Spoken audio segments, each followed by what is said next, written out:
Hello there, everybody.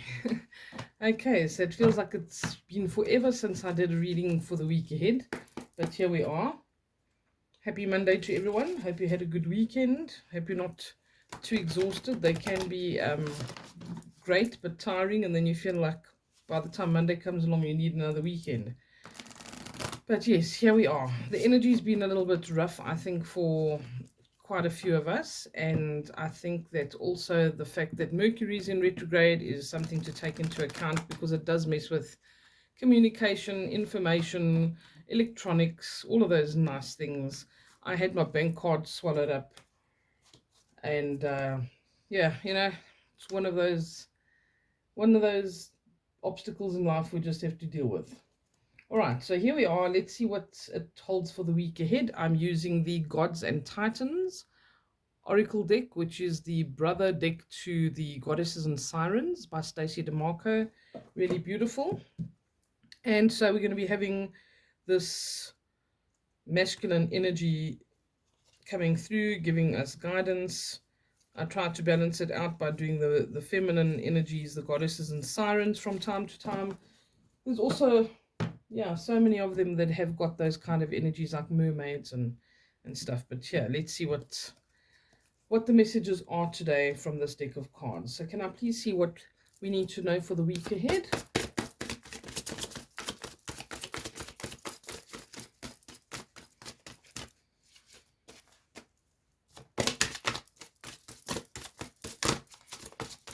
Here it goes. Aries, war. Okay, that's very interesting. So there is this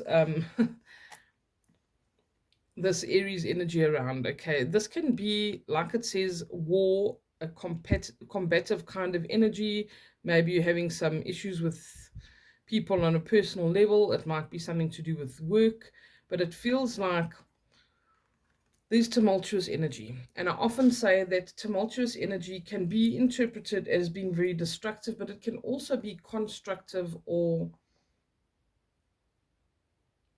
somehow rearranging the energy so that it can actually be progressive at the end of the day. So that's something that we need to bear in mind, because when we have this kind of energy, it's but one of the cycles that we live through.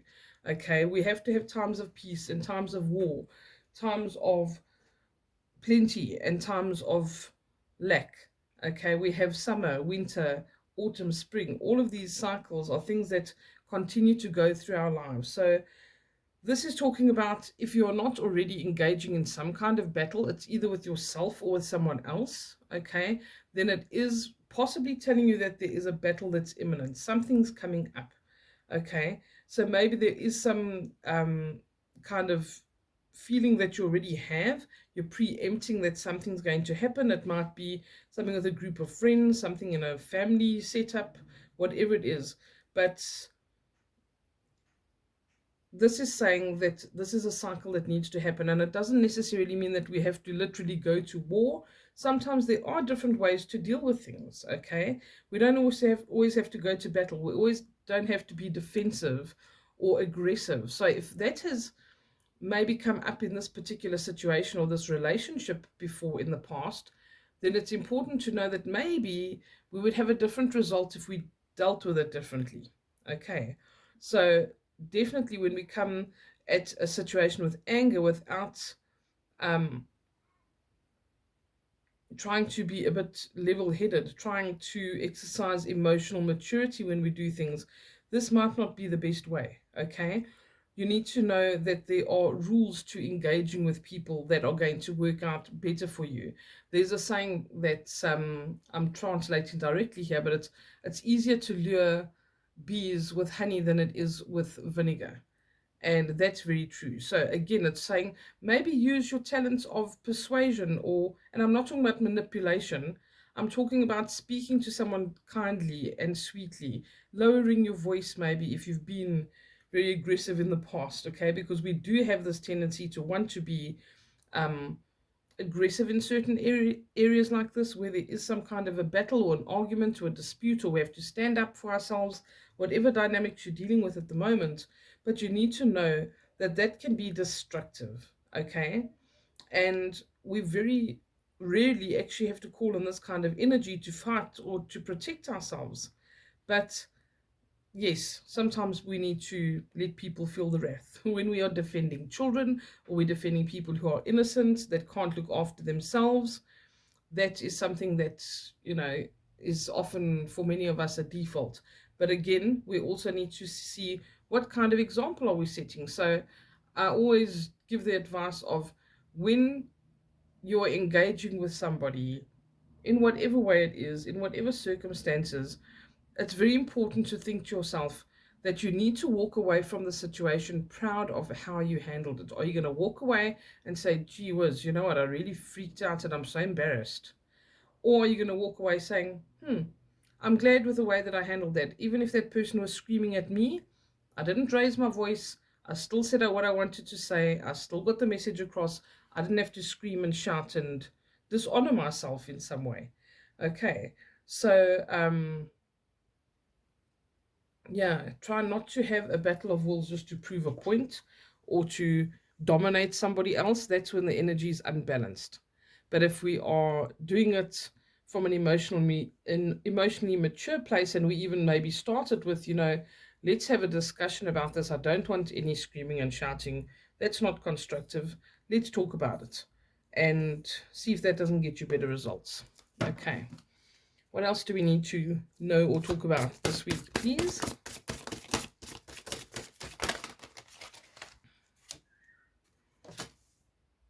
Lug, skill. Okay. I don't know if it's lug or lug. Yeah, I think it might be lug, if I think about the pronunciation. This looks like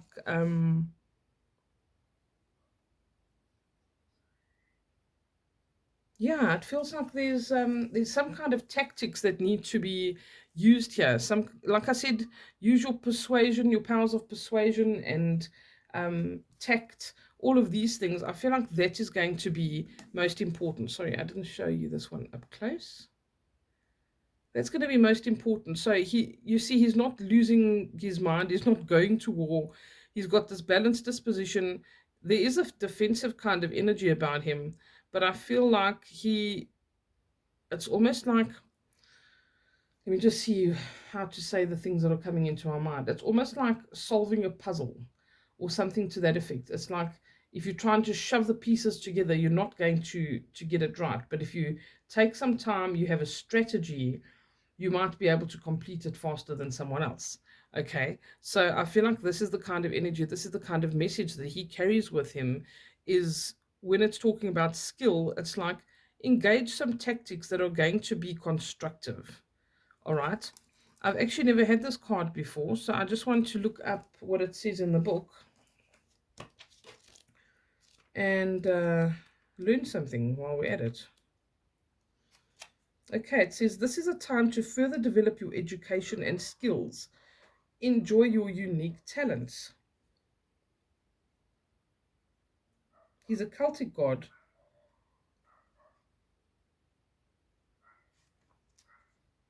Let me just see here. Being a person of skill is something to celebrate, no matter if you're good at your hands or with your mind. Being skillful in the area you choose is good for your confidence and self-respect. Perhaps you would like to extend your skill set or learn a new talent. This is an important road to continue to travel on. We should never stop learning, or at least improving what we know. Okay, Lug is also shows that you can be versatile in your talents. He was a swordsman of repute and a sensitive poet. You don't have to stick to one thing. Okay, I hope that speaks to you guys. The shadow side says, sometimes if we have many talents, we don't know which to concentrate on, and that can lead to analysis paralysis and ruts. We live in a world where we can try many things and have many skills. Unlike our parents who have had to keep one job their whole lives, we have the opportunity to explore the breadth of our talents as well as the depth.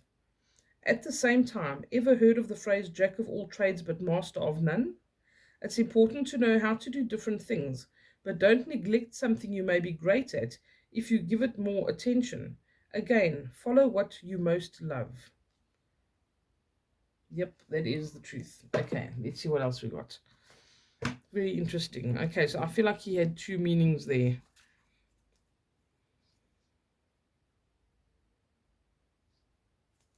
Let's see what else. What else do we need to know, please? I feel like I'm going to get way more than two there. I don't mind having 2 or 3 at a time, but that was a big bunch. There we go. Mithras. Sacrifice.